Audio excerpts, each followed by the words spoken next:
Today, I am working on this 2002 Subaru WRX. This one's been sitting about 2 years. The customer was doing some work on the power steering system. There was something wrong with it. They got discouraged, didn't end up finishing the job, and then ended up moving away. So there are some parts in the car, and we've got a little investigating to do to see exactly what this one needs. But with a charged up battery, it surprisingly fired right up. Wasn't running great, it's got old gas in it, but it's got just enough juice to get up on the trailer. And the longer it ran, the better it started running. So I think it just needs a little bit of exercise. So we get over to the house. It was just a few miles away. And we get up on the lift, and we can see power steering fluid is leaking from this disconnected power steering line. And that is actually the line that was in the car. So we know he was trying to replace those lines. I believe they were leaking. Everything on this car is pretty crusty. So we're going to get the steering rack out so we have access to all these fittings. Using PB Blaster on all these lines to help break things up and get things loose.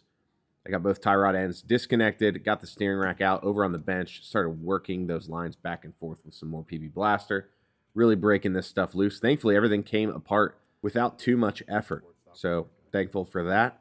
Putting the new lines back into the steering rack, and our threads are all good, so we were able to tighten everything right up. Now we're going to go back into the car with the steering rack. And all we got to do is get those lines tightened up, get our tie rod ends tightened up. We're going to get the steering rack bolted to the frame, and we're going to double check and make sure our input shaft is nice and tight. Letting it down, we're going to fill the system with fluid because it was basically empty. Get a belt back onto the power steering pump. Thankfully, this one's really easy to get to. Just tightening up the alternator there to set the tension on the belt.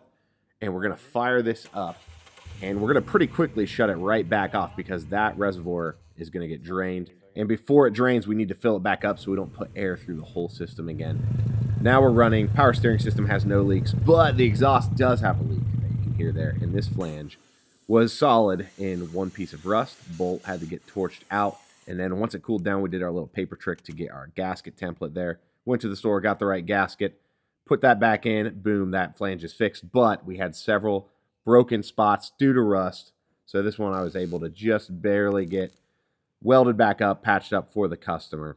So the exhaust is good now. Now we're going to deal with these broken sway bar links that are plastic, which is kind of crazy. Using some more PB Blaster there to break these bolts loose. Thankfully, these came out pretty easy. It's a little easier when they're in multiple pieces. And there was actually a full set in the car with the customer's parts, so we went ahead and put those all in. We got the rears done and the fronts done. Hauled it to the customer's house. They were super happy. This is their son's car, and he's moved a few hours away. Other than a new set of tires, this one should be good to go. If you enjoy this content, be sure to follow for more repairs.